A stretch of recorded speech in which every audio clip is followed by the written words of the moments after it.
आप सभी को प्रणाम करता हूँ। वड़क्कम। अना जी मुस्कुरा रही है, अभी मुझसे कह रही थी, बोले बहुत मायूस दिख रहे हो, बात क्या है? मैंने कहा मैडम बहुत दूर से यात्रा करके आया हूँ, अच्छा नहीं लग रहा। तो अना जी एकदम करीब आके बैठ गई, बोले आप कैसे लग रहा? मैंने कहा अना जी आप मेरे करीब आके बैठी तो मुझे ऐसे लगा जैसे कश्मीर खुद चल के केरल के पास आ गया। वेरी गुड वेरी बहुत नाइस। 4 पंक्तियां पढ़ रहा हूँ कि 8-10 बैल मिलकर अंग्रेजी फिल्मों के पोस्टर खा रहे थे। अच्छा। 8-10 बैल मिलकर अंग्रेजी फिल्मों के पोस्टर खा रहे थे। यह दृश्य देखकर नन्हे नन्हे बछड़े ललचा रहे थे। अच्छा। थोड़ी देर पश्चात मुझे पता चली यह बात, तो मैंने एक बैल से पूछा क्यों रे, सारे के सारे पोस्टर खा लिए, बछड़ों को नहीं दिए? तो बैल गुस्से से बोला उस पर तो लिखा था केवल वयस्कों के लिए। बहुत अच्छे। भले ही मैं मद्रासी हूँ, मेरे सच्ची बात बताता हूँ शैलेश भैया जी। एक दिन कुछ हिंदी के अधिकारी हमारे घर आए, माता पिता जी से कहा, बोले हिंदी में आपका योगदान चाहिए। अब वो दोनों मद्रासी, उनको हिंदी आती नहीं, उन्होंने मुझे सामने कर दिया, बोले इसको लेके जाइए।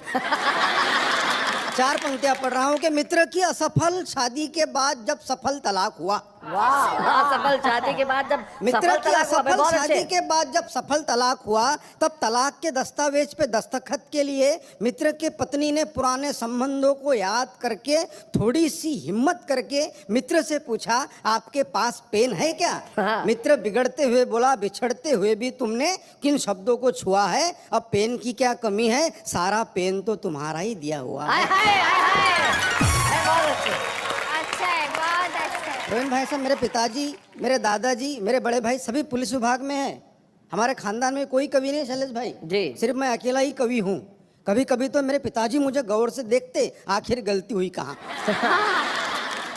एक दिन मुझसे कह रहे थे, बोले बेटा कवि सम्मेलन तो रात में रहते, दिन में पुलिस की नौकरी कर ले। मैंने कहा ठीक है। मैं पुलिस के भर्ती में गया तो कमिश्नर साहब ने मुझे ऊपर से नीचे तक देखा और बोले क्यों रे मनोज, तेरे हाथ अगरबत्ती पैर मोमबत्ती, फिर भी होना है पुलिस में भर्ती? तो मैंने कमिश्नर साहब से कहा, मैंने कहा साहब मेरा सिर्फ इतना है कहना, मैं तो ये बताने आया था कि मेरे भरोसे पे मत रहना। कमिश्नर साहब मुस्कुराए, एक कांस्टेबल को बुलाए, उसके हाथ से टेप लिया, मेरे छाती से लगाया, बोले मनोज मद्रासी छाती फुलाओ। मैंने अपनी छाती फुलाई, बोले बताओ देश के लिए क्या कर सकते हो? मैंने कहा कमिश्नर साहब अपने देश के लिए अपने खून की आखिरी बूंद तक दे सकता हूँ। कमिश्नर साहब खुश नहीं हुए, फिर टेप खींचा, थोड़े ऊपर लगाया, बोले मनोज छाती थोड़ी और फुलाओ। मैंने अपनी छाती थोड़ी और फुलाई, बोले अब बताओ देश के लिए क्या कर सकते हो? मैंने कहा कमिश्नर साहब मैं अपने देश के लिए अपनी जान तक दे सकता हूँ। साहब खुश नहीं हुए, फिर टेप खींचा, थोड़े ऊपर लगाया, बोले मनोज छाती थोड़ी और फुलाओ। मैंने अपनी छाती थोड़ी और फुलाई, बोले चलो अब कोई ऐसी बात बोलो जिससे हमारी भी छाती फुल जाए। मैंने कहा साहब 2 लाख तक दे सकता हूँ। बहुत अच्छे। मगर मैं सच्ची बात बताता हूँ, मैं पुलिस में भर्ती तो नहीं हुआ, मगर जब कभी पिताजी रात में गश्त पे जाते मैं उनके साथ जाता हूँ, वहाँ से मैंने हाथ से उठा के लाया आनंद ले कि रात में गश्त के दौरान रास्ते में सो रहे कुत्ते को पुलिस वाले ने डंडे से मारा। कुत्ते ने गुर्रा के देखा और चुप हो गया बेचारा। मैंने कुत्ते से कहा अरे पुलिस वाले ने तुझे डंडे से मारा, क्या तेरे मन में उसे काटने के भाव नहीं जगे? कुत्ता बोला जगे, मगर पुलिस वाले के मुंह कौन लगे।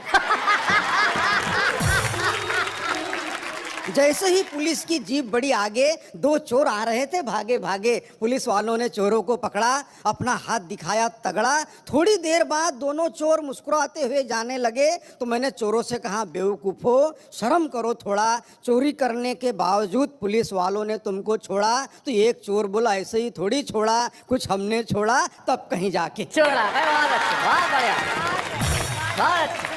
ये छोड़ा छोड़ी का दौर चलता रहेगा। हाँ। मैं 2 पंक्तियां पढ़ता हूँ कि विषय था अपने विचार कम शब्दों में किस तरह बोले। इस विषय पर एक विचारक स्वयं 2 घंटे तक बोले। मगर मैं ऐसा कुछ नहीं करूंगा। आप कल्पना कीजिए पंडित जवाहरलाल नेहरू का जन्मदिन हम पूरे देश में बाल दिवस के रूप में मनाते हैं। वहां से मैंने कल्पना उठाने का प्रयास किया है कि बाल दिवस के दिन प्रकाश नाम का एक बालक अंधियारे में खड़े होकर सब्जी बेच रहा था। क्या बात है भाई, बहुत बढ़िया, बहुत अच्छे। बाल दिवस के दिन प्रकाश नाम का एक बालक अंधियारे में खड़े होकर सब्जी बेच रहा था। मैंने उस बालक से पूछा पालक है क्या? उसने मुझे घूर के देखा और बोला भाई साहब अगर पालक होते तो मैं सब्जी क्यों बेचता? क्या बात है, वाह वाह वाह। बोले अगर पालक होते तो मैं सब्जी क्यों बेचता?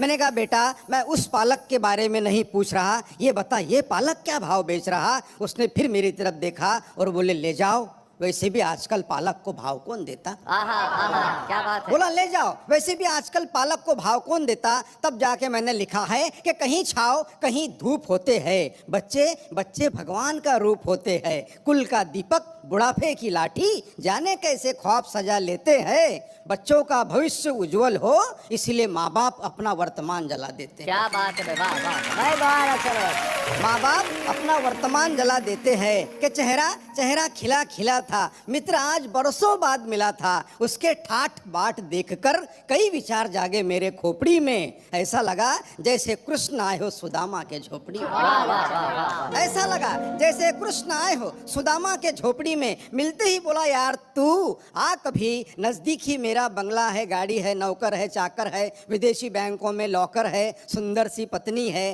फूल से बच्चे हैं, यह सारी बातें वो कह गया एक ही दम में। मैंने उससे पूछा माँ पिताजी कहाँ है? वो बोला वृद्धाश्रम में। क्या बात है। मैंने कहा दोस्त धन दौलत तो साथ में घड़ी दो घड़ी होती है, मगर याद रख जिस घर में माँ बाप होते हैं वो जगह जन्नत से भी ज्यादा बड़ी होती है। वाह वाह वाह वाह। नहीं, बहुत अच्छा, मनोज, बहुत अच्छा।